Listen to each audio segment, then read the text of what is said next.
Welcome everybody to Catfish Weekly, presented by Whisker Wear Apparel. Along with Doc Lang, I'm Lyle Stokes, and we are finally on tonight. I had a little difficulty going on. We got everything set up. We have Steve Douglas with us tonight, and we're going to talk about YouTube videos, how to do them, how to make things better, worse, whatever. Doc, how's it going? Not too bad. You got a little bit of a breakup on your audio there. I don't know if it's on. All right, let me try to change something around here. Did that help anything? No. Can you hear it, Steve? Is it? Yeah, I'm hearing it too. Yep. How's that? That might be a little bit better. All right, let's try that and see how it goes. We run into some technical difficulties tonight, and we're going to get things lined out. Warm day today. Everything looked pretty good. Yeah, it was. It was even warm in Ohio. It's supposed to be 52 or 53 tomorrow. It was pretty nice here today. Pretty nice for winter, or nearly winter. Yeah. Steve, how you doing tonight? I'm doing pretty good. Just got back from Alabama, where the weather wasn't real nice. How'd the fishing go down there? It not real good at all. I got down there, I think Saturday night, and all the power was out in all the towns. Florence, Alabama, Killen, Alabama, that little town I stay in. There's just no electric at all. When I get to my little house that I rent down there, and there's no electricity there. So we went in by candlelight. But yeah, they had a lot of wind, tore up a lot of buildings, and of course it blew in some 30-degree weather on top of that. So, oh, great. The day we fished was kind of windy too. Well, hopefully you get all that stuff out of the way with better things to come in the meantime. Yes, sir. We've got a bunch of tournaments coming up down there, and I'm sure that you are ready to go to some of them. Are you going to Winter Blues, Steve? Probably not, man. I just bought this new building, and it's becoming a money pit, really. Trying to get it ready for me to move in and move my business in, and but I'll be ready springtime, I guess, after the Catfish Conference. I should be good. Yeah, this is something we're all looking forward to. Your deal, it is every year, and I'm excited to be going down there, and I think everybody pretty much else is too. Yeah, it'll be fun. Should be fun. It always is. It always is. Steve, you know, you and I talked here a while back about having you on the show, doing a deal about YouTube videos and how to do different things and make them better and worse. And, you know, for people that are getting started or don't know if it's something they want to do or not want to do. And I thought it was a great idea to have you on here to tell everybody about procedures and things to do and what not to do and how to get more views and different things. And I'm sure you have a list of stuff to go over before we start getting into the questions. Well, all I can do is just let people know through my experience. You know, what I've done. I've been on YouTube for about 10 years. YouTube changes stuff a lot too. I mean, it's not real easy to start a YouTube. Well, it's easy to start a YouTube channel, but to get the followers and subscribers. But consistency with anything pays off.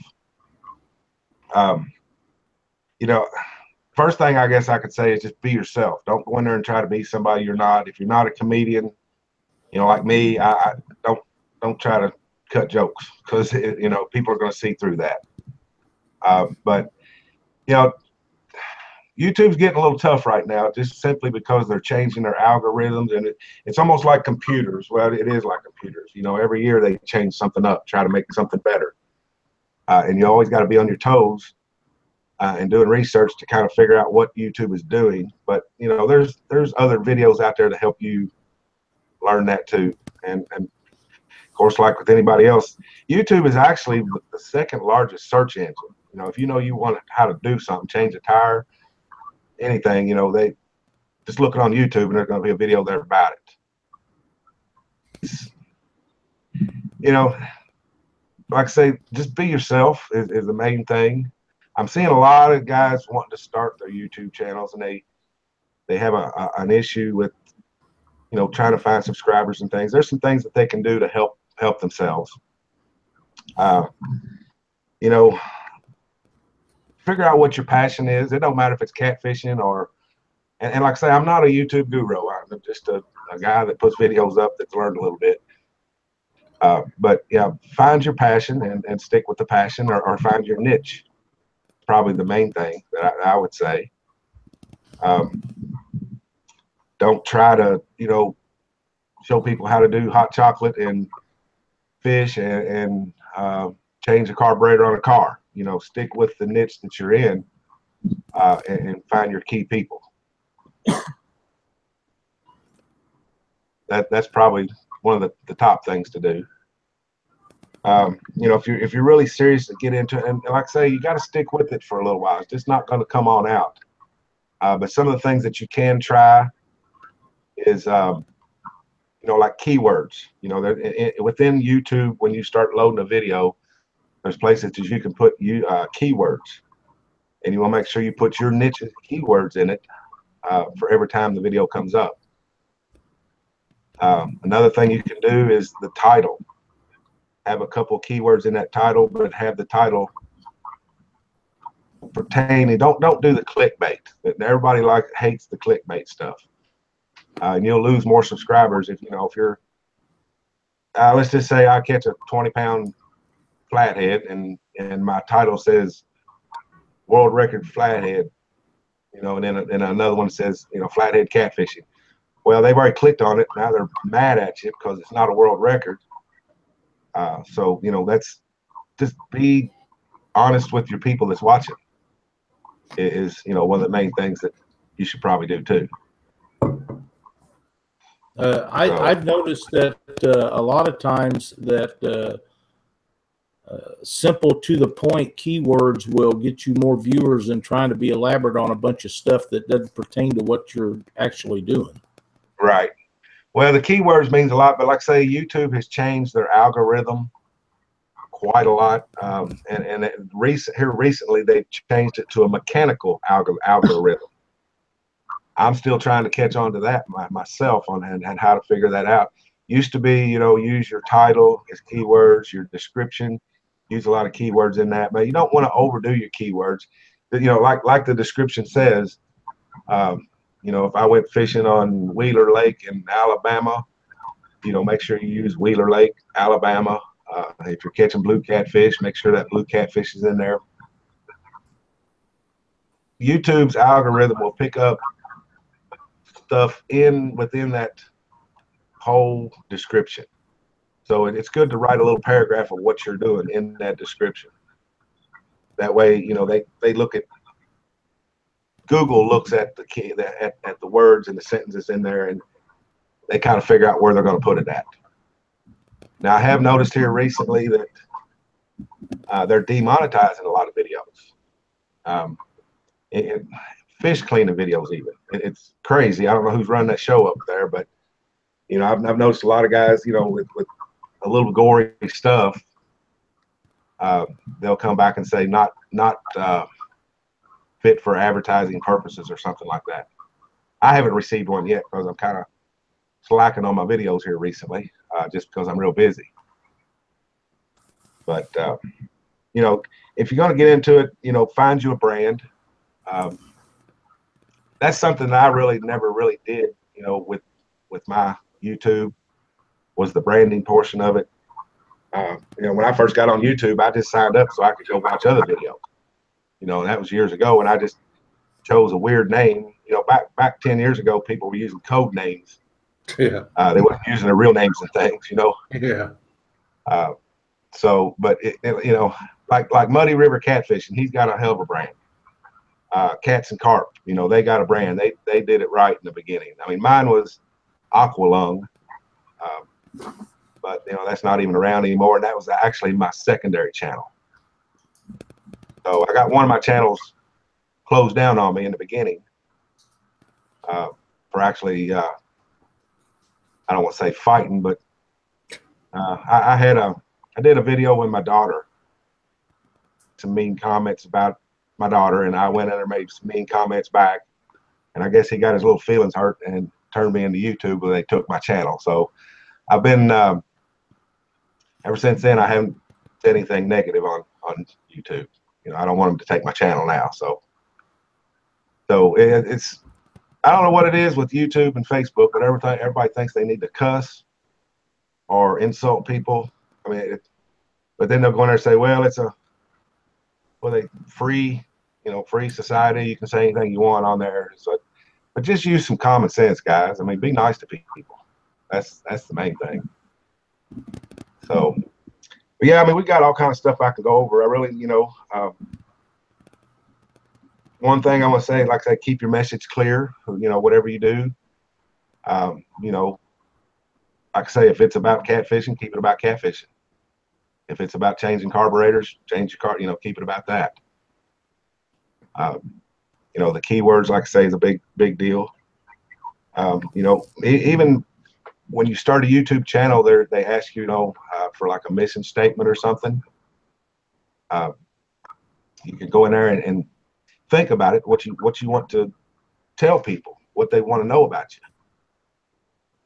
So there's several places in there, and I probably just need some questions, really, if anybody's got any questions. Well, Steve, I'll get some feedback there. The deal with getting on YouTube, there's nothing really hard about it. Once you get your camera or equipment of whatever type that you're going to use, the rest of it is producing a forum or a show of some type that people actually want to watch and will come back to see time and time again. Yeah. And that's something I'm going to tell y'all guys what I know, but not necessarily what I do. I have done it in the past, but, if you keep a regular schedule, once a week, twice a week, once a month, and, people know you're going to be on Tuesday nights like you all do Monday night, every Monday night. Now, the only thing I can suggest that you guys do is work on your keywords and your titles. To help people find us. If you got people in here talking about dragon rigs, then I would have some of that in my titles. Mm-hmm. I noticed you guys, you put on Catfish Weekly with the guest Steve Douglas or whoever. Even in your description, I put some good keywords in there about what you're going to be talking about. Yeah, actually, since you and I talked, 3 or 4 weeks ago, I have done a lot of studying, and there's a lot of information on YouTube about doing this. But you can watch this stuff till the wee hours of the morning, and retaining as much information as there is out there is really hard to do. Yeah, there's so much, and so many different guys that put out really good quality stuff. Mm-hmm. Yeah. Well, you just got to figure out who you're targeting, and you want good content, because that's what they're coming to you for is the content. They're not coming for you, to watch you catch big catfish. They're coming for entertainment and maybe how to learn something. I've seen some really ratty videos get a lot of views because the guy on the other end is telling somebody how to do something. And that, like I say, YouTube is a big search engine, and people go to it mainly to try to learn some stuff. Yeah. Glenn wants to know, how long do you feel is the most effective length of a good video? When you're starting out, I would keep it like 3 to 5 minutes at the most. You really got to catch that viewer's attention span within the first 15 seconds, or you're going to lose it. Unlike Facebook, you can look at some people's videos on Facebook and they'll have 25,000 views. Those views aren't correct. What happens when people scrolling down the page, if that video's there and it starts for a minute or a second, they count that. But with YouTube, it's not like that. You got to watch it for at least, a few seconds or a few more seconds than Facebook for it to get a count. Okay. YouTube also gives you analytics that shows you how long you kept that retention. But yeah, Facebook, you can't really judge Facebook and YouTube equally. But yeah, 3 to 5 minutes. I mean, I tried to keep mine like that for the longest time until I built my audience up. But now, they're wanting half-hour stuff out of me. Yeah. Okay, the next question is, what kind of camera are you using? A Canon. I don't know if y'all can see that or not. That's just part of it. I've got a big mic that goes on top of it, but it's a Canon XA10 HD. Now, it ain't about your cameras, guys. And I don't shoot off a cell phone, but it's not. You don't have to have $10,000 worth of stuff. Get you a good editing program where you can edit it and convert it if you need to. But yeah, you don't need all that high dollar stuff. Just make the videos that you want to make. Send your message, and if people like it, they will subscribe to you. But like I say, there's just different things that you can do to help YouTube and Google distribute your video. Like the keywords and titles. Sometimes you can put 2 or 3 titles in one title. Like, let me see if I can figure this out. How to catch catfish, and then put you like a little comma, and then catching catfish on a river, a little comma, and then catching catfish at night. Sometimes like three titles within one title will help people find your video as well. Yeah. What was that? Explain the 3 titles in one title. Yeah, just yeah, it's one title, but you've got 3 kind of keywords in within the title. Like catch catfish, catch channel cat at night, how to catch channel cat. So that's your title listing. Is that what you're talking about? Yeah, put on it. Okay. A lot of people, when they download their video to YouTube, there's a raw file, and that raw file might just be a bunch of numbers. Before you publish that, you need to go in there and change that name on your computer before you publish to YouTube. Say it's 0666660678. You want to go down and rename it, find it in your file, rename it how to catch channel cats, and then save it.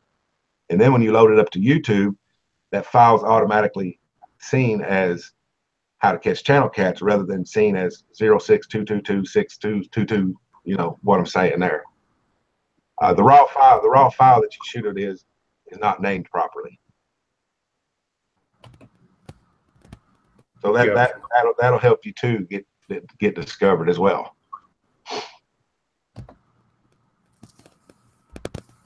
But like I say, the consistency of videos is key also. Like I say, I don't get to do it as much as I need to, but I used to. I'd do one every Friday, and people knew that they could come on. Well, just like I say, you guys, every Monday night at 8 o'clock, people know you're there, and they're going to be there waiting to watch it. And then when you're late, they're going to be calling you, "What's going on?" Yeah. Yeah. Happened tonight. Yeah. Hey, Lyle. There's a. You hear that? What? What was that? Listen. That turkey's saying, "Let's spin that wheel." All right. Go over there into the randomizer. We've got some new stuff that we're trying out here at the house, and Cindy's going to get ready. Steve, can you pick us out a number between 1 and 5? 5. 5? Just hit randomize where it says randomize. Hit it 5 times.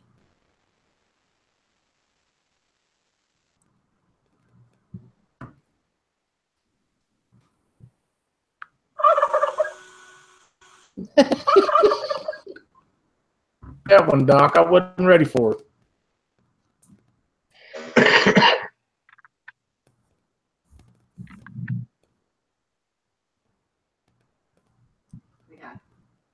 Thad Brown. Thad Brown. We're going to spin the Rig Wrap prize wheel for you. You should write that down. And we're going to spin the wheel off of it tonight, Doc. Man, that thing is loud. That sounds like the cards that I used to, when I was a young kid. I have a card clipped onto the wheel spokes. Thad, you win some Whisker Sticks from Whisker Sticks LED Lights. Message them on Facebook. They will send them out to you and enjoy them. They're a great product from a great company, and he will hook you up. Thanks for watching the show, and thanks for playing the Rig Wrap prize wheel game. We got some. You got some new questions for him, Doc? Yeah, they're coming in pretty quick. How many videos per week or month do you find works best, Steve? Well, that's just really what fits your schedule. You know, this is all about who's putting these videos out. But at least one video a week. If you're really trying to grow your channel, that one video a week. But some people put out two a week. Okay. And then somebody says, who does your camera work? If it's your wife, how did you convince her to do it? It's my wife that does my camera work. I do all the editing and all that, but she sits on the boat and she does very well. She just didn't want to sit at home. She just didn't want to sit at home, want to go fishing. So she don't never fish, but she likes to shoot the camera. She is really, really good at that. So some of my favorite videos that they've shot, the skipjack videos are just awesome, especially there's one where it just shows a skipjack right beside the boat and looks like a tarpon coming out of the water. And she's got the camera right on top of it. Yeah, she hangs over the boat. She gets in some sticky situations sometimes. She's been doing it a long time and really quality work. And you know, it doesn't matter how good the editing is if the quality of the video is not there. Reverse of that too. It doesn't matter how good the video, the filming is if you're not able to put together a program to edit it to where it is professional looking. Also, right. Yeah. Well, now there is a question. Go ahead. There is a question on here. What are the fees? What are the fees for putting a video on YouTube? There is no fees. Okay. Free. Okay. Next question. What edition of video editor are you using? I use Adobe Premiere, and I use what they call Pinnacle. Both of those are pretty user friendly. Kind of drag and drop. Now they can kind of get intense if you want to get intense, you know, with keyframes and things like that. But if you keep it simple, kind of like I do, and I've learned another thing, guys. You don't want a bunch of spinny things and transitions and things like that. That most guys are not watching your video for that. Now it's kind of cool to see a spinning frame run out and another one slide in, but you know, I generally just do the fade in and fade out kind of stuff. You know, and while I got that on my mind,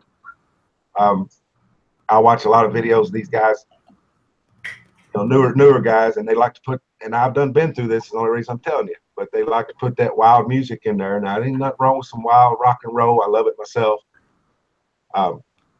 But you got to remember who's watching your stuff. And you know, I have ages anywhere from 25 to 54. That's who's watching my stuff right now. And not everybody likes that old crazy guitar stringing stuff. You know, that's why I kind of put a little calm country stuff in mine a lot. But you know, every now and again, if I've got an intense situation, I'll get me about 30 seconds of some hard rock or something to go in there. But I've just went through it, and I've had people say, turn your stuff down. Why you got that nasty stuff on there? So I've kind of learned from my mistakes over the years, and I can kind of let you all know too. So yeah, that was another question that came up. Biggest regret starting out on YouTube. What would you have done to do over? Branding. Had a brand in my keyword. You know, like I say, if you go look at catsandcarps.com, you'll look at their YouTube / page / carps and cats and carp or Muddy River Catfishing. If you go to look at mine, and I've got that plus some numbers and Aqualone. You know, if I could start all over again, it would be find me a cool brand and go from there and build it from there. But now YouTube's also allowed me to change my stuff to the Catfish Dude at one time, but still it's not the way it should be. So if you're thinking about starting a YouTube channel, think about your brand first. What you know, the brand name. Okay, another question here. What about a videographic intro? Do you recommend it? If so, how long should it be? 10 seconds. Like I say, you gotta snag them people within 15 seconds on YouTube, or they're just gonna click on by it. If they, you know, I know a lot of these guys wanting to make their videos cool, and it's all good, but you've got to collect your subscribers first. And once you do that, then you can probably put in a 15 to a 30-second intro. But starting out, I would just probably, you know, 5 to 10 seconds. If you look at catsandcarp.com, he's a good example. I keep saying that, but I've watched Luke over the years. He just started not long ago, and that fool's got 250,000 subscribers. But he's got a different clientele and base than what I do. You know, he does a lot. That's a huge number, though. Oh yeah, he's really climbed, and great guy, really great guy, likable guy. But you know, he just does all kind of stuff. He's got his kid with him, and a little Tommy. But you know, he's a great example. He's just got like 2 beats, boom, boom, and with the name going across it, and he gets right into his videos, which is, you know, the way to do it. I think it's like you got to snag them quick, or they're going to move right on.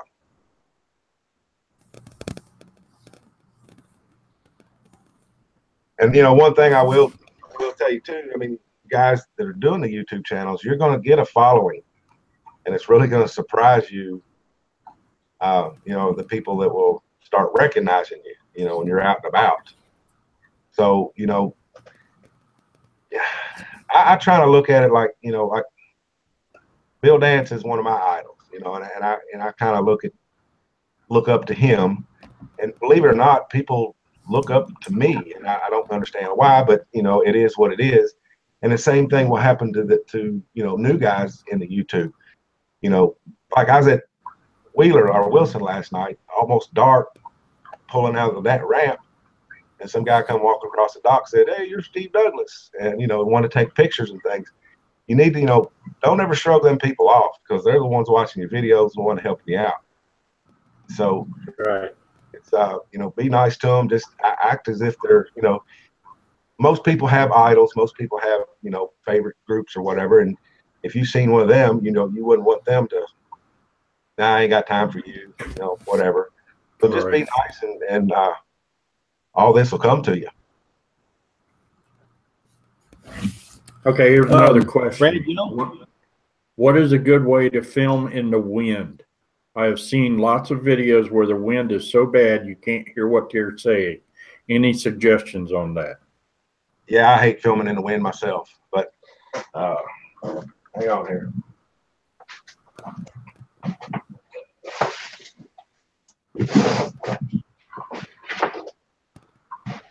Well, I thought I had it in here, but it's a big fuzzy thing called a cattail.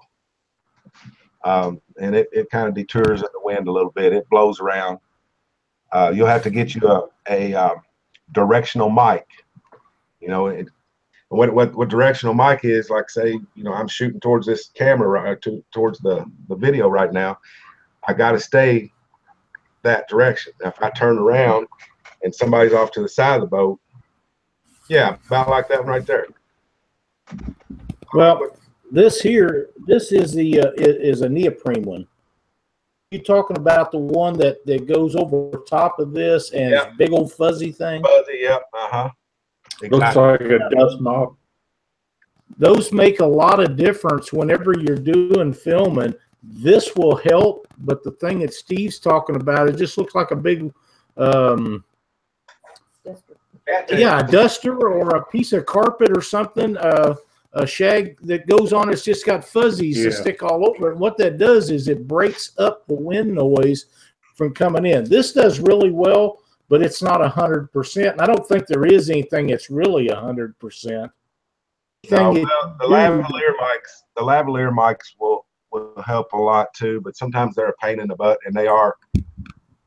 You know, a good lavalier mic is going to run you $600-700, and that's the ones you put on your collar here. Right, and then you've got to hook the around you. Yeah, exactly. And some of them are wireless, and some of them have wires and different things. That's probably the best thing to do. But starting out, for most people, it's going to be a little out of the price range they want to spend. Yeah, but you know, watch what you're doing when you buy that equipment. You know, you got directional mics are good for pointing in the direction you're shooting. If you turn around and say, you got a buddy behind you, and he starts talking behind you, you're not going to pick that up because it's a directional mic. And those directional mics do help a lot in certain instances. Yes, yeah, they do. Now, like on this one here, it has a couple of settings on it. One is if you like, if we was sitting here together and the camera was out in front of us, the first setting is for up close and stuff. The next one is for distance and far away. And when you use that, if you're in a boat, it catches more wind than as if you're using the setting for up close. Right. Yeah, but like I say, you don't need YouTube doesn't require any certain equipment. You can shoot on a phone if you want to. It's just kind of not. It doesn't fill up the screen. Now, I have Sony hand. Cindy's bringing this over here. This is the microphone that we use on our GoPro camera, and that's pretty much what you're talking about. Yeah, that's a cattail, and it's just in a small version. Right. Now this is a small one for a GoPro camera. I'm not. We have 3 GoPros. I'm not really big on them. They do fine job for most every application.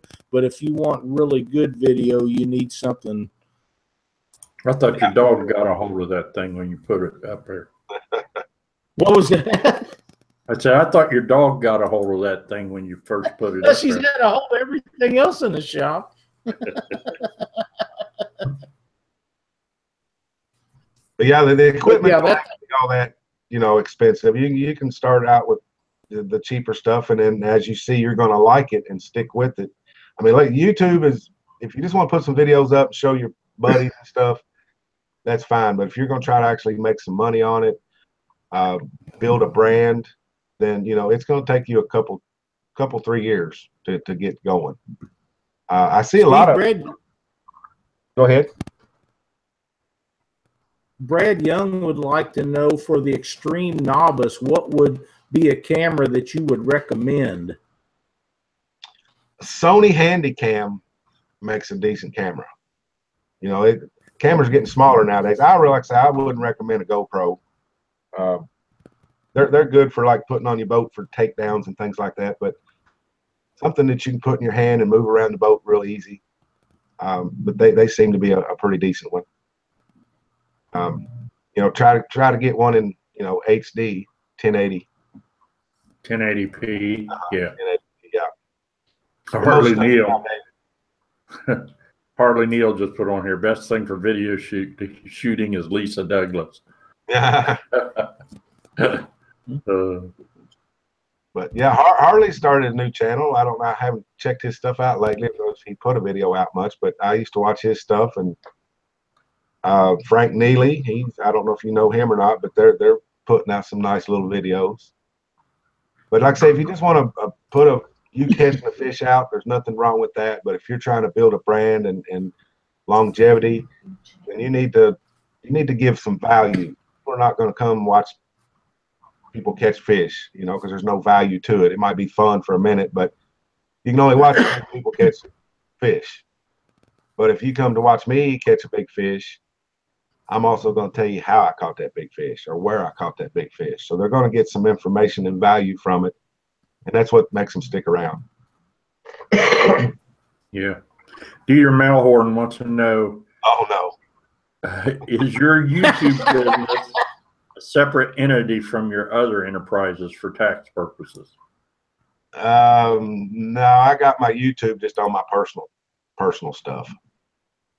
Once you start making some big money, Dieter, then you might want to separate it.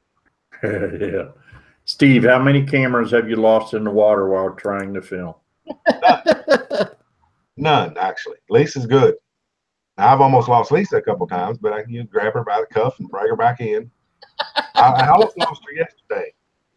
We was on a boat out Wilson yesterday, and it was windy and kind of crowded in the boat. We had Seth McAllister and Alex Nagy and Laura and Alex's girlfriend, me and Lisa, and it was kind of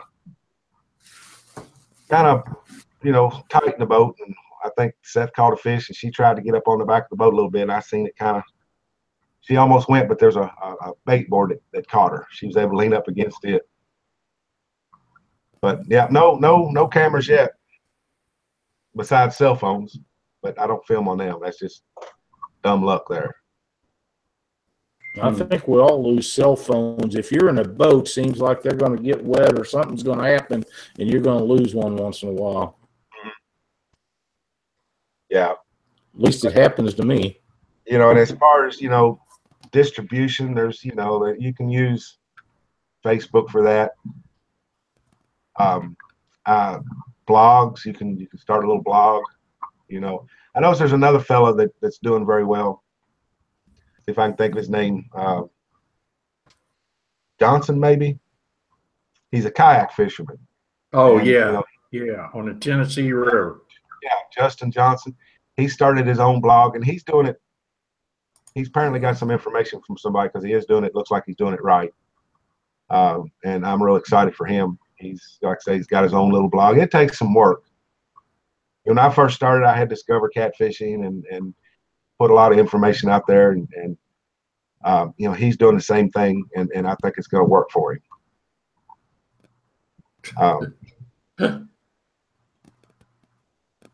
Well, Steve, when we first started doing this show, everything that we done for the entire week could be done in a half a day.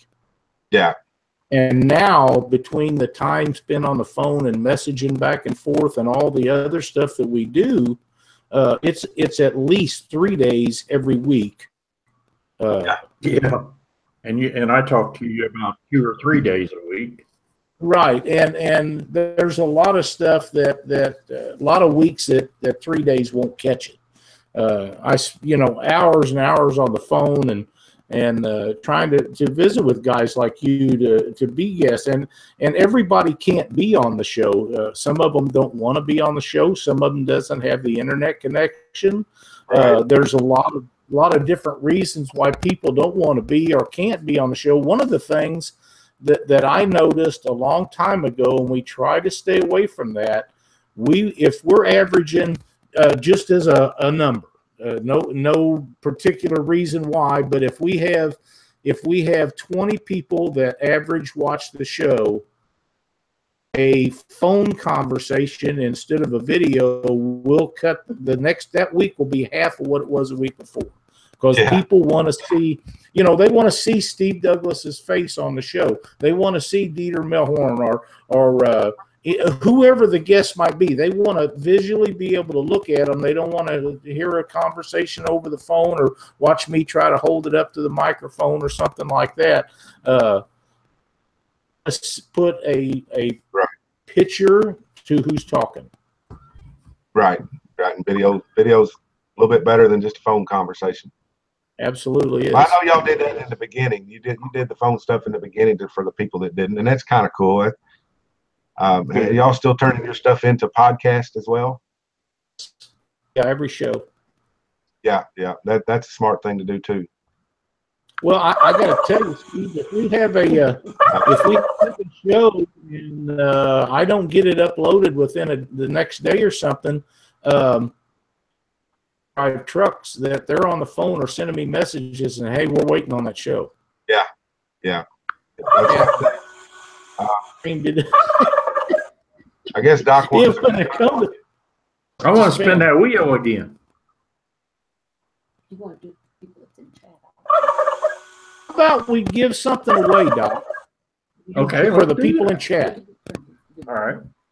You want to do that, or you want to spin the wheel? Well, we can do both. We can do both if you The want 20th person. The 20th person that thanks. types, "I want to win a Fishmas stocking," will win this Fishmas stocking. Boom, here we go. 20th person, "I want to win a Fishmas stocking."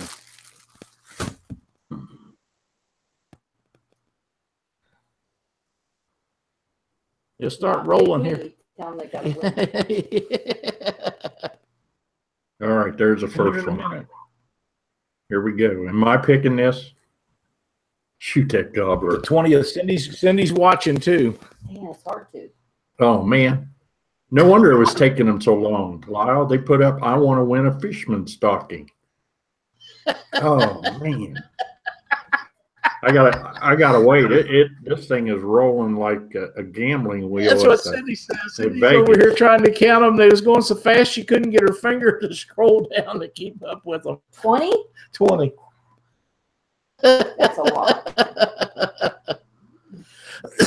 Steve, did you ever think from in the beginning that you would see YouTube videos jump to the magnitude that they are now?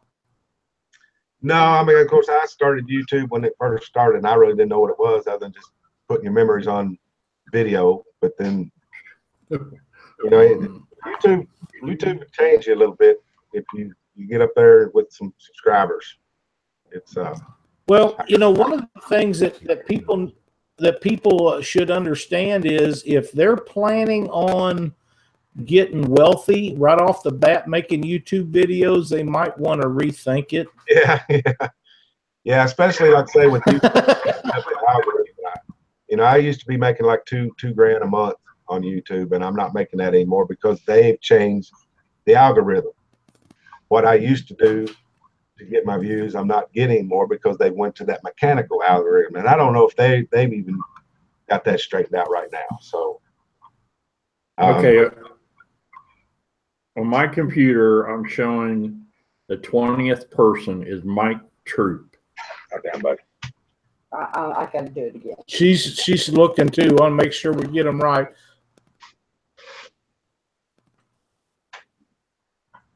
Now there was a couple. Did you?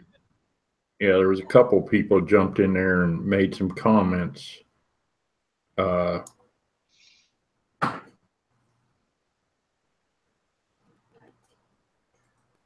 But that's what I'm looking at is I want to win. Did you come up with the same one, Cindy?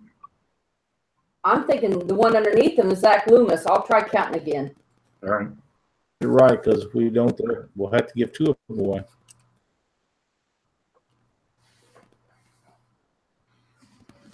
Yeah, I remember, Steve, when you first started doing these videos and Lisa filming for you from the beginning? No, I used to film myself. If you go back and look at my first videos, I never did talk on my videos. They were silent videos. Zach Loomis is who I come up with.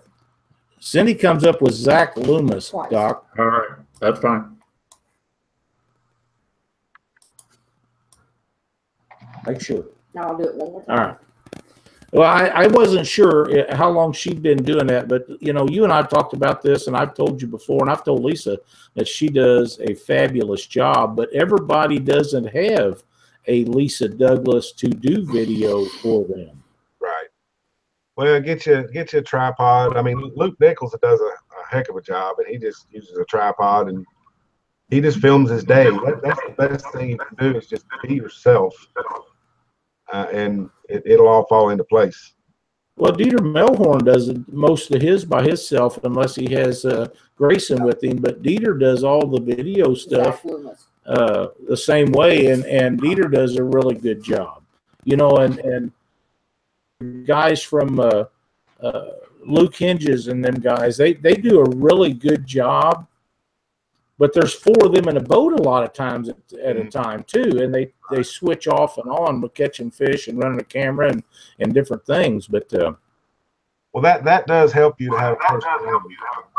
I don't understand why people watch me personally. I hear a feedback. I don't know if y'all do or not. Y'all hearing the feedback? Not now. Okay. But yeah, I don't know why people watch me because I don't have much personality. I didn't think, but Luke is a funny guy. I can see Luke going big places with YouTube. Luke Hedges, what would you say his name was? Yep. Yeah. He's got a real funny, perky personality, and that helps a lot when you can talk to people on the camera. Like I say, when I first started this, I didn't want to talk on the camera. I didn't like the way I sounded on tape and things like that. But I kind of finally got used to it and went on. Now I don't pay attention to it. But having a personality helps. Dieter Melhorn, he's a real personality. He's a little crazy at times, but that's what people will stick around for, is the personality. Yeah. My personality is more of a serious. I'm gonna get to the chase and tell you how to talk fish.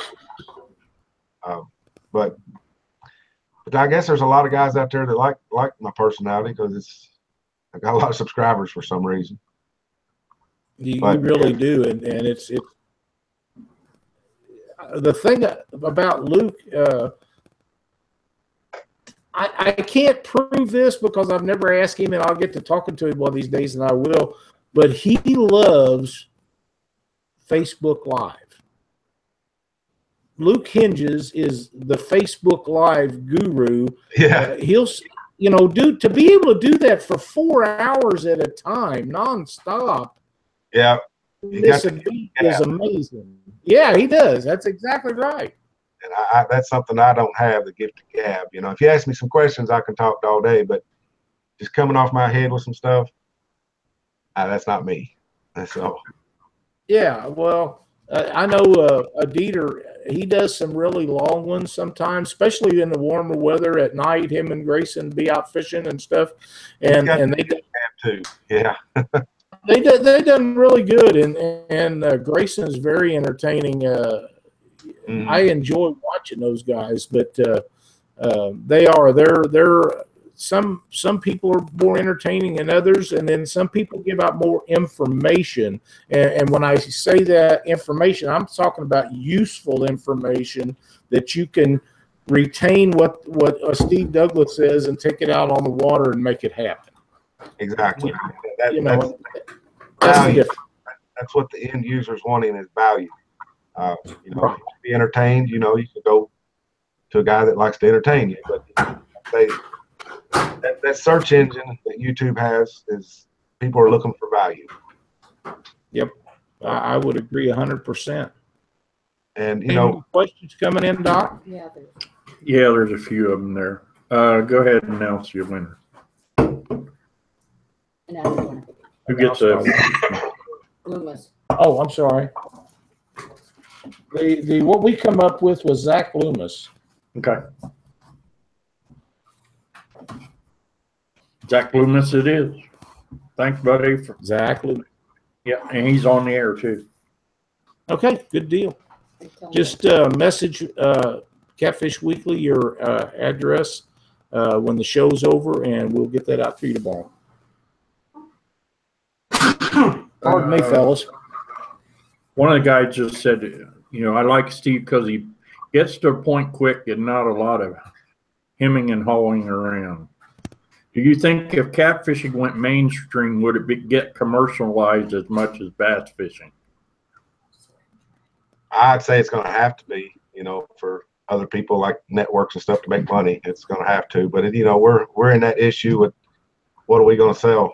We've got rods, reels, line, sinkers, hooks. Right.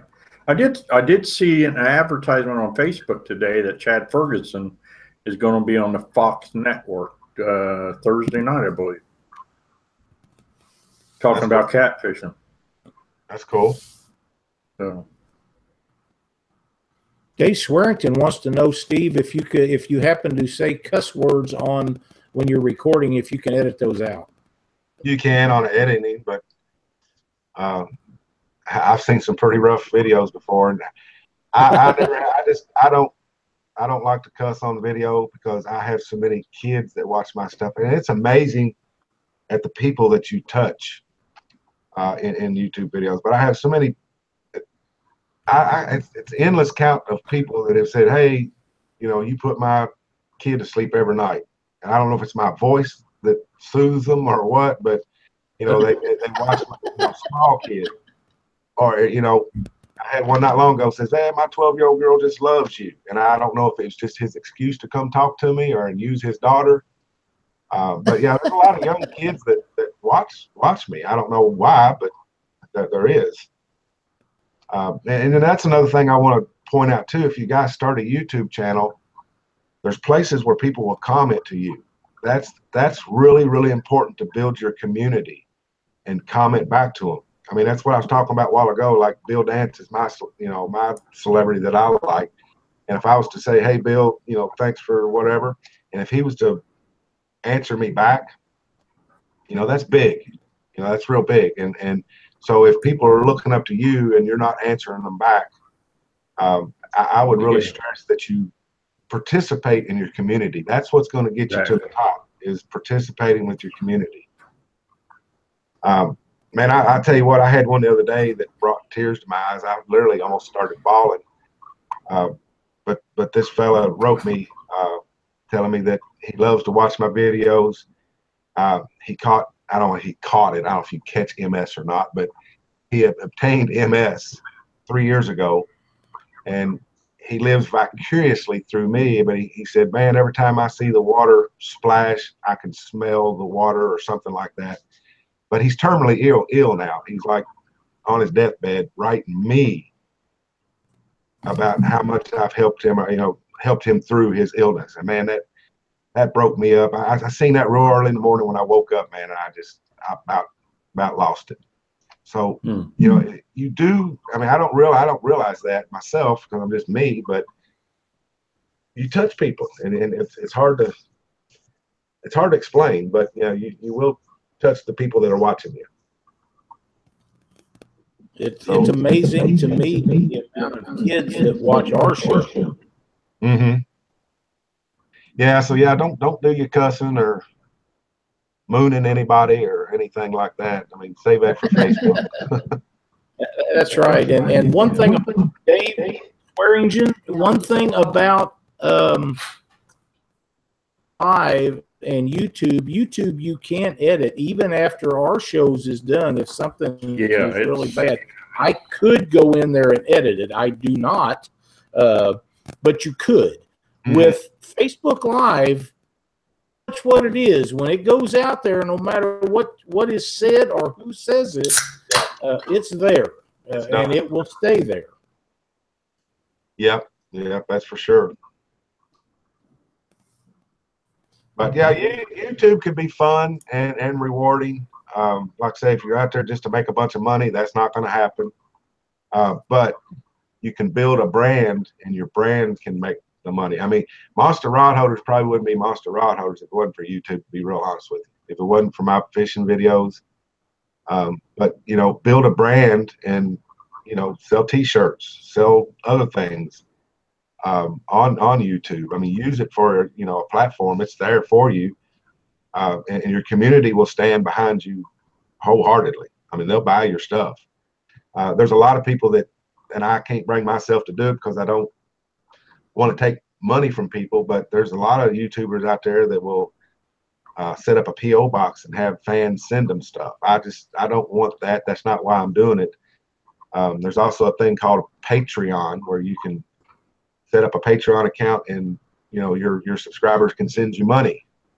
You know, if you're into that, I'm just not into that. You know, I want to share this stuff freely, and what comes to me, I mean, I'd rather you buy my rod holders or a T-shirt from me where I can give you some value back rather than just giving me some money or sending me some stuff. Now I do get the occasional fan letter here and there, but I don't advertise it. There's a lot of YouTubers that will actually put their PO box, and if you want to send me stuff, you know, but it's every YouTuber is different. Every YouTuber is different, and they want something different out of YouTube. Me, I just want to show people what to do and help as many people as I can.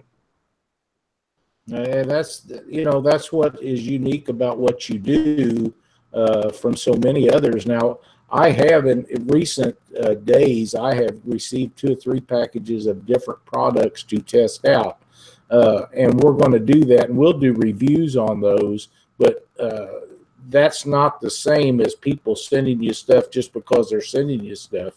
Uh, a few shows ago, we talked about the little girl that was down in Orangeboro, Kentucky, that drawed the picture, give it to me, and I can look at it right now. It's sitting on that touches your heart, don't it? And there's no better feeling than her giving me that night out there in that parking lot. I mean, that Cindy laminated it, and it's up on the shelf over there behind my desk, and that absolutely was the highlight of our trip. We did have some trouble down there with trolling motors, different things, but she made that whole trip worthwhile.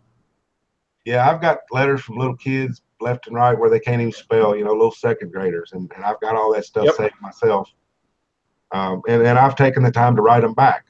I'm assuming their parents, I don't want to be no stalker or nothing, but I'm assuming their parents mailed it for them. So, I kind of write them back and thank them for their stuff. And I'll send them a pack of hooks or whatever I got, something just to show appreciation. But, those are the people that's hopefully going to be up and coming in a few years fishing themselves, is the youngsters. That's exactly right.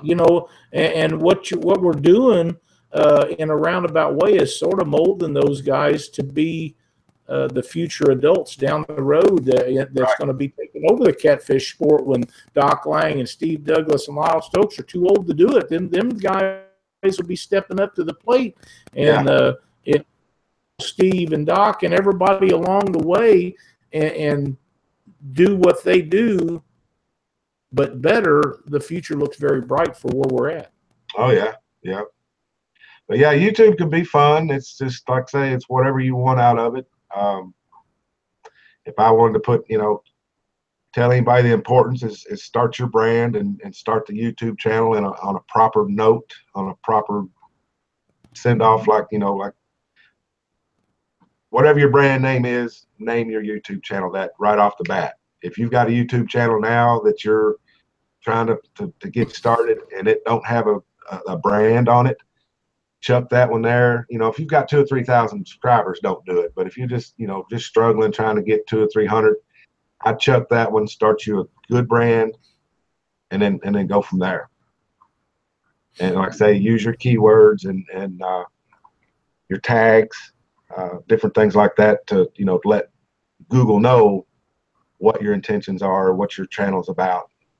Like I say, there's descriptions. Anywhere where you can write a paragraph or two of what the video's about or what your channel's about, Google's going to be able to pick that up in their search engine algorithm situation. They do. Something kind of ironic in talking about how you do your channels and all of that. I remember just, I don't know, it was about 6 to 8 months ago. One caught my eye. It was called Slunger Catfishing. And I said, man, I've never heard of that. And I clicked on it, and it was Chris Sauer's channel. I didn't even know he was putting videos out. But the way he set it up, it just caught my eye real quick. And I went to it. I helped Chris at the beginning when he got his channel started, and he's doing very well. When we went out fishing together, and I kind of told him how to set it up, and he listened apparently, because he's got all the keywords down there. And like I say, in the description, guys, when you do have your brand, you can put your links to, like, let's say, your sponsors or any of your other interests. If you're selling rig wraps behind Lyle there, if you're selling rig wraps on your channel, then you can put that on there. You can actually get Amazon account if you got an Amazon account, and put what you use in that video. If you're using an Abu Garcia and a Tangle with Catfish rod and some kind of wild hooks or something, you can put links to them to Amazon, and they even get you a little more money coming in from Amazon. I forget what they call that. I don't do it that much. Affiliate links. Yeah, affiliate links. I mean, it just gets you a few pennies on whatever. But now On those affiliate links, you've got to be careful at the end of your description down there. If you've got affiliate links, you've got to let your viewers know that they are indeed affiliate links, and you may be making a few extra little cents or dollars off of the stuff. You just can't go in there and do them affiliate links real wild and crazy. You've got to let people know that you're making money on it when they click on that link. That's got to do with FCC or something stuff. Like I say, YouTube's always changing, but there's a couple channels that I subscribe to that is more high tech on YouTube and how to do YouTube a little bit. See if I can think of one right quick. Videocreators.com is one of them. And another one's called Daryl Eves, and they kind of stay up on what's going on because, like I say, YouTube changes. They stay up on what the changes are and let you know what the changes are. And now it's kind of boring going there and watching them videos, but if you don't sit and watch, you don't learn. Right. And so there's places out there that still teach you. I'm just like say I'm still learning all this myself, but I've got 10 years experience on the way I've done it, the way I've learned. So I may not be doing it the right way, but I do get her done a little bit. Doc. Yeah. Send us that's what I'm talking about right there. That's what That turkey just come flying in here. Said, let's spin that wheel. You got another number for us, Steve? 3.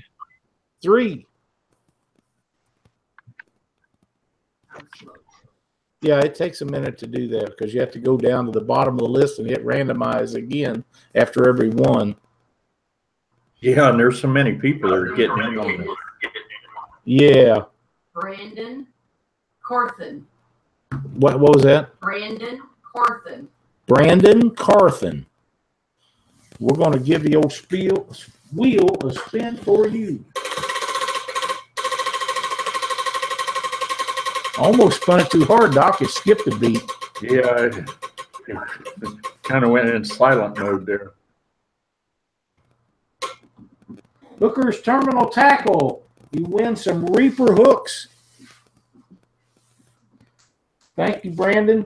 Brandon Carthen, Carthen. If you will send Hooker's Terminal Tackle a message and tell them you want some Reaper hooks, they will be glad to send them out to you. And thanks for watching Catfish Weekly, and thank you for playing the Rig Wrap Prize Wheel game.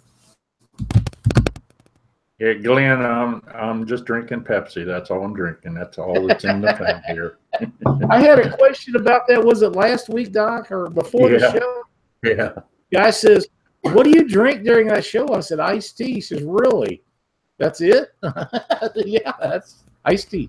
Yeah. Well, your mouth gets so dry when you're sitting here talking and stuff. So it does, and it makes a difference when you got the third or fourth person in here. When it's just me and you, when we do a show, yeah, dry. You'll see me get up, and I have a refrigerator in the shop, and I'll run over to the refrigerator and get me maybe a Diet Mountain Dew and pour in my cup sometimes. But yeah, you do. You talk all the time, and you get dry and stuff. And a question for you about your videos. How much video does it take to do, say, a 15-minute show by the time you edit out and get to the end result? Is it 2 hours, 5 hours, 8 hours to get 15 or 20-minute show? As far as video length? Yeah, how many hours of video work does it take to get a 15 to 30-minute show? I can shoot a video. Let's say it's a half an hour video and I make 15 minutes of it. But, I've spent as much as 9 hours editing that video. Right. Wow. Some of my videos are pretty elaborate where I've animated stuff like, just for instance, one of them I remember my how to drift fish. And I throw my bait out and it hits the water, but as soon as it hits the water, I change into an animation which shows that sinker like a cartoon coming down, hitting the bottom. Then I'll reel it up a few times, and then it shows it moving off. That video took some time to do because you've got to make the cartoon and then save it to, say, C1, and then you got to move it a little bit, save that one to C2, and you make, next thing you know, you got 60 frames of this cartoon, and it's just like a book when you used to write on a book and turn the pages and see Mickey Mouse moving. You know what I'm talking about? Yeah, I do. Pretty much how it is. But you know, I'm old school. I don't know how to make animations and stuff. That's the only way I could figure it out. So that's the way I did it. You know, I'd have 60 frames, and then you just cut them into milliseconds, and then add it to your timeline, and you put it all in right, and then it shows the movement. But you know, you can spend a lot of time editing, or you know, you just say, you know, if you're good like Luke Hedges or Dieter Melhorn, you know, you don't have to do a lot of editing. But sometimes, well, like last night, we tried to shoot a video with Seth and Alex, and we had to take several takes, you know, because we'd get tongue tied, and next, you know, it was a fun time. But you know, that we've got a half hour's worth of video there that's probably going to be a 3 or 4 minute video. Now, one of the best ones I enjoyed that you did was the day that you forgot to turn your trolling motor on and had to go swimming. That was probably one of the best videos I have ever seen. Yeah, that was not even edited there. That was just. No, you went diving off that dock. I mean, your form was dead on. I'd have given you an 8 off of that dock, and then you swam all the way out there and climbed on board that boat.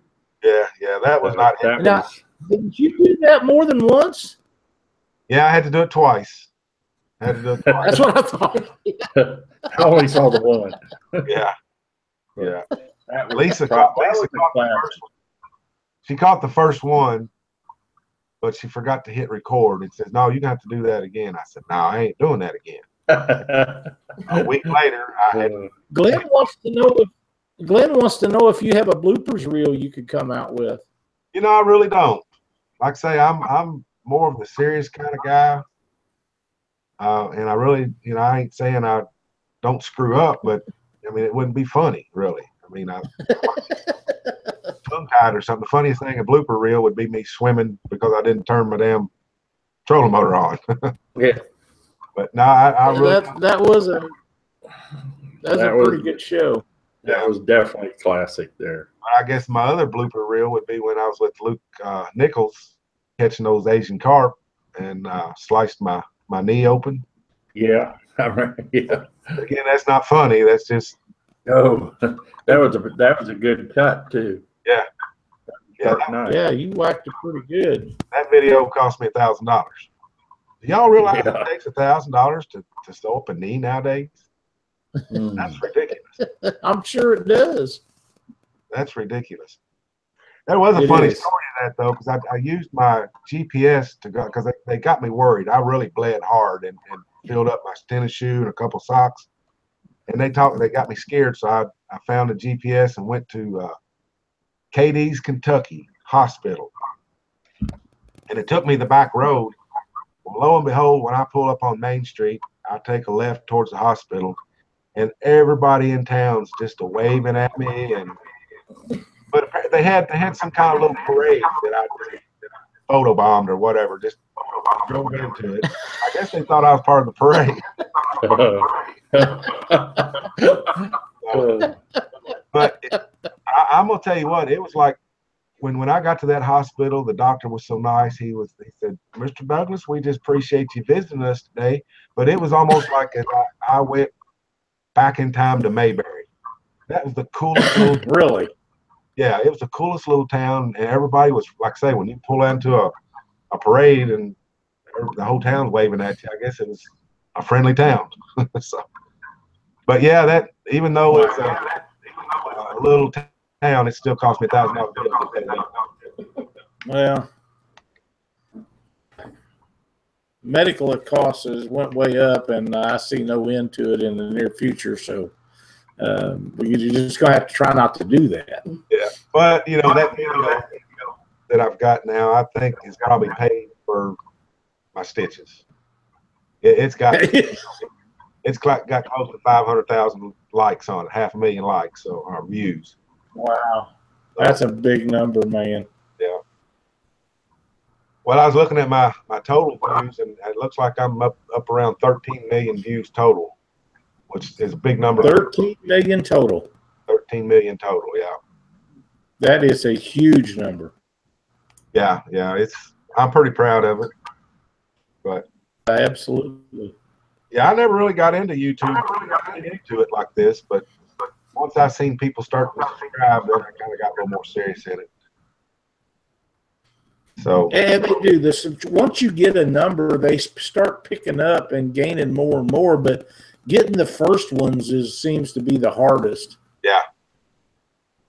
Well, what period of time is that? Over 10 years, Steve? That took you to get that? Probably over 8 years. Because, like I say, I got my first YouTube channel yanked from me because of that idiot.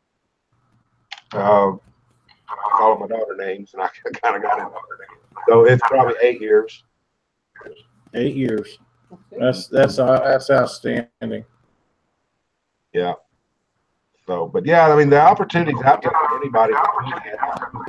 It's going to take you some commitment, you know, and it dedication. Dedication, and it doesn't hurt to collaborate with other YouTubers. And you know, just I've collaborated with a few. Chris Souders is one of them. That Joe Jellison, I've done a little bit with him. I just did one with Seth and Alex yesterday. Luke Nichols and Muddy River Catfishing. So that'll help you build your audience too. There's enough out there for everybody. You know, everybody's got the opportunity to be some. I don't want to say somebody, but everybody's somebody. But you know, to do well with their channel. It does take a lot of time, and like I say, you have to have the dedication. You have to have the drive to do it, and if you work hard at it, good things will come. Oh yeah. Well, like I say, that Luke Hedges, I don't know the name of his channel. Was it Northwest Fishing or something like that? Northwest Fishing. Yeah, they're doing a very good job. They're a bunch of good guys, and you know, they're taking their time. Jacob. And they're producing. Jacob. Right, and Jacob is like you. He does some really good editing work, and they're just really nice guys, you know. Luke keeps promising me we're going to go fishing one of these days, but I think it's just lip service. I don't think he wants to get in the boat with me. Yeah, that'd be fun. But yeah, it's, you know, you can spend as much as you want to on camera equipment, or you can just, you know, get you a $400 Sony Handycam and start out. I've got a drone that I've had since December of last year that I haven't been able to even take out of the box. And it's a $1,500 Really? drone. Yeah. I just haven't had the time. So, like I say, guys may not be seeing me post every week like I'm supposed to, but I've got some things going on in my life that I have to pay attention to that right now. But I'll get back on my once a week schedule again soon. Well, you done a pretty nice video the other night where you guys was eating in your new building and stuff. I really enjoyed that. Yeah, that's cool. I forgot about John. No, I've done a little collaboration with him. He's a hoot too. But all of them guys, they just go out and they be themselves. And you know, John's a big old burly dude that shows you how to live off the land. And man, he's got subscribers out to wahoo. You know, there's a vast amount of interest in this world for everything. You just got to find your target audience and go with it. And just don't give up, though. You know, it's not going to happen in the first month or so or a week or so. But just remember to put good content out, something that, you know, you think your people would want to know. And, you know, just keep giving and giving and giving, and eventually it's going to come back to you. I think that honesty and try to do quality work will go a lot further than people realize. If you're making stuff up and blowing smoke up people's butt, they're not going to watch you very many times or very long. You have to have some honesty and quality content. and community action. Like I say, remember, even though you just have 38 views on your video and 2 people have commented, nice job, don't blow them off. Go in there and say, thanks for stopping. I mean, that's what I do. Thanks for stopping by, come back again, or something like that. Let them know you're watching. That's correct. Because they're going to come back again. And then they're going to tell other people. So, and the next thing you know, you'll be sitting in the middle of Alabama at a Hardee's, and a couple guys come in and say, hey, man, can I have your autograph? So it's amazing how YouTube can make people famous, but it does, and it will. Just kind of hang to it. Yeah, it really will. One of the most feel-good stories that I've got like that is we was going to Mississippi River Monsters last year, not this year, last year.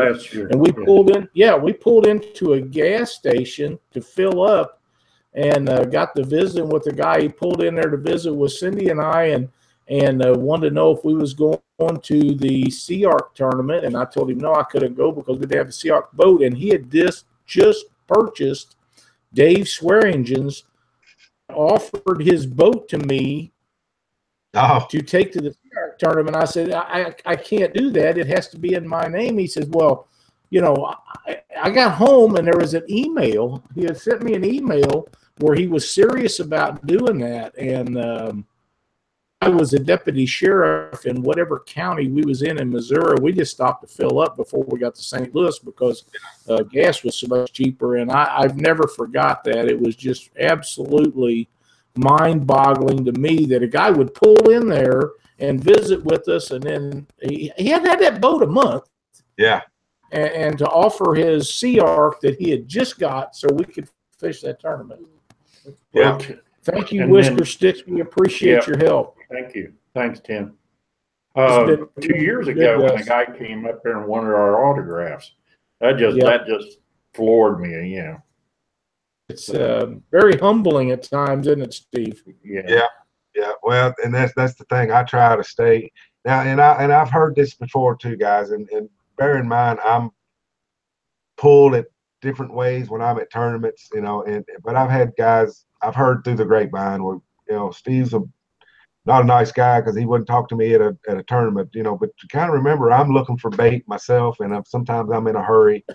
I can remember one not long ago where I took a fan fishing in my new boat, and when I got to the river, I had forgot to charge my batteries. Well, I'm all underneath there trying to get batteries. It's hot, and I'm sweating, and this one guy come up and just started talking. He says, "When's your next tournament?" And I was out of breath, but I guess it come off to him to I was just like being rude. But I just stood up, my face was red, sweat rolling off of me, and it's not like that, guys. Sometimes I got time, sometimes I don't, but I always try to spend a little time with people when I can. I don't try to be like that, but sometimes you catch me in situations that may not be so pleasant, but I will, I try my best to be as nice as I can to everybody. And I was nice to the fella, but I just I did not know when my next tournament was, so we go to these tournaments, Steve, as you do, and we all stay in motels and we all go outside and shoot the breeze and carry on at night and stuff. And as long as people come up to you and talk to you or have questions or want to know this or that, sometimes has to come out and get me, because if people want to visit with me, I'll stay out there and visit with them till the last dog dies. Yeah, and at the Catfish Conference is a good example. People just wanting to talk to you, and you're trying to keep up with everything. Yeah. So sometimes it gets hectic, and it ain't that we're right. It's we're trying to get to everybody, and I want to talk to everybody. I want to shake everybody's hand. But that's right. One thing that really got me, the first Catfish Conference we ever had, and this humbled me big time. At the end of Aaron Wheatley's seminar, everybody was coming out. I was kind of organizing the thing, and I had a line probably 15 feet back, that 15 people back wanting to shake my hand and autographs and things. Well, at the very end of this line was James Patterson. Yep. That man stood in line for 15 minutes to just talk to him, and that was humbling as hell right there, fellas. Now I'm telling you that. I never would, but he's such a great guy. He's such a great guy, and he tries to help everybody too. But he's getting on the little age side, and he's not doing. He's up there with me. Yeah. He's not doing as much as he wants to do, but great guy. But that's humbling when one of my heroes will stand in line and wait to talk to me.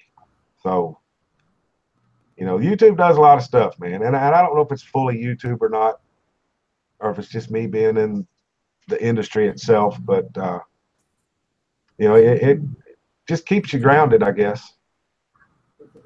They don't. There was a question. Dieter says, "I hope Steve Douglas talked to me at the Catfish Conference." On here, I'm gonna try to get out to a video with Dieter one time. There's a question on here about how much YouTube pays for videos, and they actually don't pay for videos, but you can sign up for what do they call that, Steve? AdSense. Monetization. Yeah, AdSense. Mm-hmm. You get 1,000 views, and sometimes it's not but a 2 or 3 cents per view, or per. Sometimes it's a little more, depends on different things. But yeah, like I said, unless you have 13 million views, AdSense doesn't pay a whole lot of money. Yeah, I mean it'll vary, and like I say, YouTube has screwed a lot of people because they've changed their algorithm. Once I was making $2,000 a month, now I'm only making 6, 7, 8. So, and that's nothing that I did. It's their algorithm has changed. The way they do things have changed. Right. There is other ways to do it, but. So the twister sticks.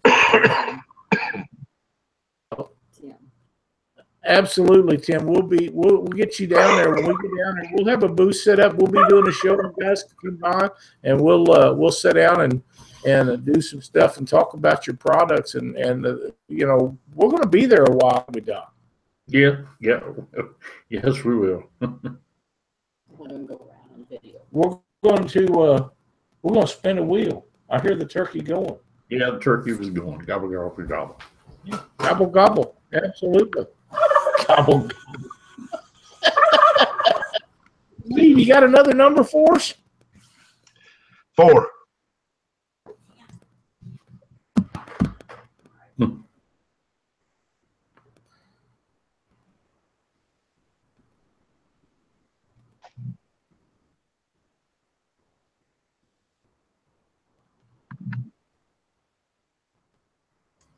Silence.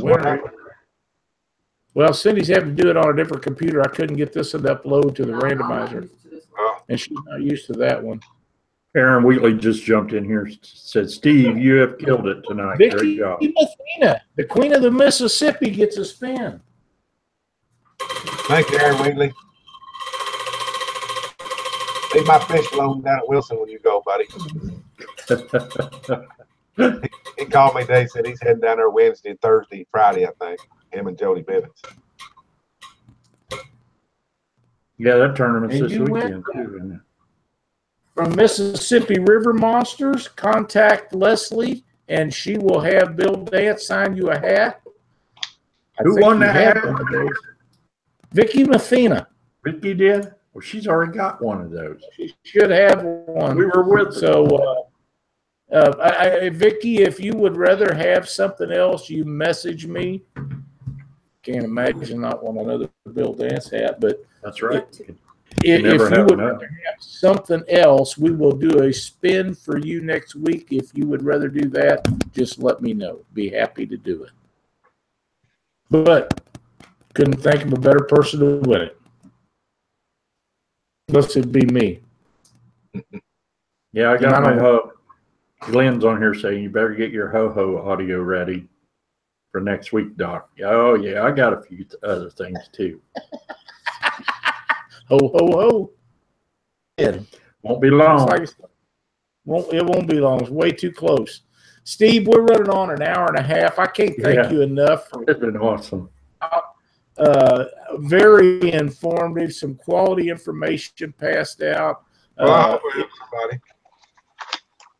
You're going to help more people, and they'll be this for years to come, I hope. And one thing about what you do and what we do, once it's posted on YouTube, I can go back to a Steve Douglas video that I watched 4 or 5 years ago and remember something, but I can't remember it all. So I go back and watch that video until I, Right. you know, and if Always it's gonna be there. yeah, and if it's something you explained and I didn't catch it the first time, I can rewind and watch it again until I do understand what you're saying. And that's one of the good things about YouTube is you can do that. And then in the comment sections, you can leave a comment, and I know you're really good about answering those comments. So if somebody doesn't understand, they can say, Steve, how did you tie that knot? Or how did you do this? Or how did you do that? And I know you're going to answer them, and it works out really well. Well, and one more thing I would touch on here before we take off. Guys that put their videos out, you're going to get the thumbs down on a lot of them, and you're going to get some mean comments. Do not, you know, I've like I say in the beginning, I did and got one of my channels ripped, but the meaner that guy gets in the comments, I just come back and be nicer and happy. So That's right. Don't. I don't know how to say it. Just don't pay attention. Everybody has haters. Yeah. If you don't have some haters, you ain't doing something right. That's right. Yeah. So be nice to them, and a lot of times you can turn them around. I've turned a few of them around before. And I don't know why they do it, but they do. I would really hate to see mine and Lyle's list. I think, Steve, I think some of the people are just jealous of what you're doing, and they know that they can't be that successful. That's not all of it. Right. There is a certain amount of jealousy with that, and that's human nature, and you're never going to fix those problems or change those people. But every person that you turn around is one more to the good.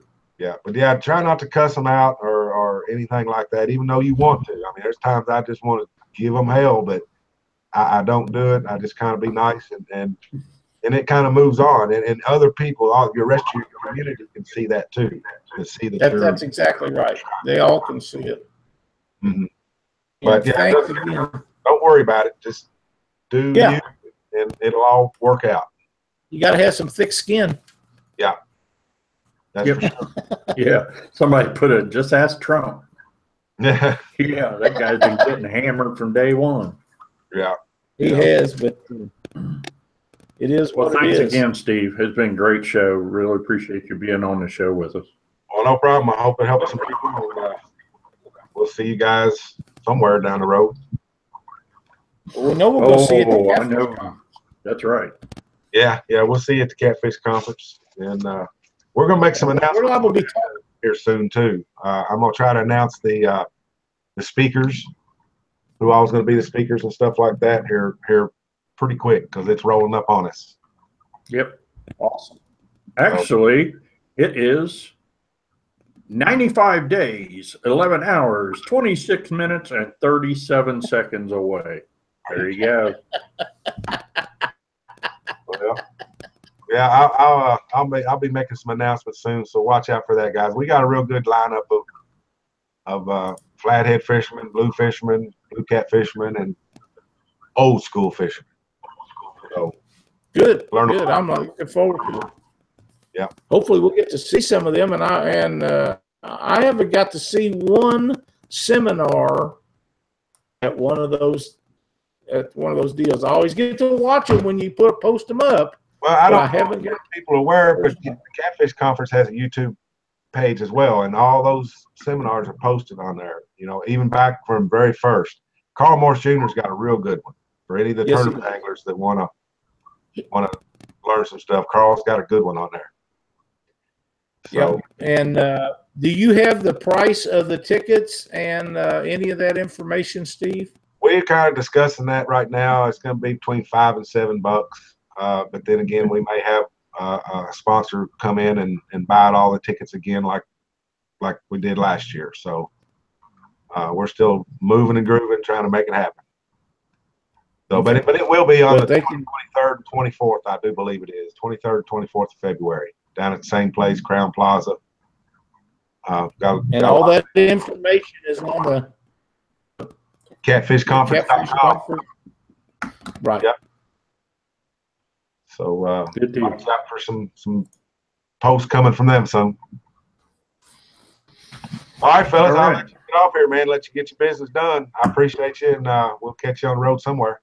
All right. Thanks again, Steve. We appreciate you spending your Monday evening with us. All right, man. Take care. All right, buddy. See. Great show with Steve tonight, Doc. Some really cool information that he put out that a lot of people might not ever picked up on, or if they did, it would have took them forever to figure it out themselves. And he's just moving the process along. That's right. You have any results or anything? Nope, nobody sent me anything. Nothing. There was a few of them around here, but nobody sent them to me. Okay. I had some stuff. They held a All-American Catfish Tournament, had a qualifying event last weekend, but it's on the other computer, and I can't be both places, and I didn't write them down, so I don't have that. How about a Doc's Tip of the Week? All right. Well, Doc's Tip for the Week. Wheeler Tournament coming up this weekend, and then Winter Blues on Wheeler, which is 46 days, 10 hours, 23 minutes, and 41 seconds away. When you catch a big fish, and Wheeler is known for big fish, after you get him boated, make sure you check your leader. They will nick up a leader, and then the next fish that you get on, you're going to be pulling back, and then bam, he's off. And you're going to bring it back, and you're saying, man, I wish I would have checked that leader. So check that leader. Check that hook. Make sure it's sharp.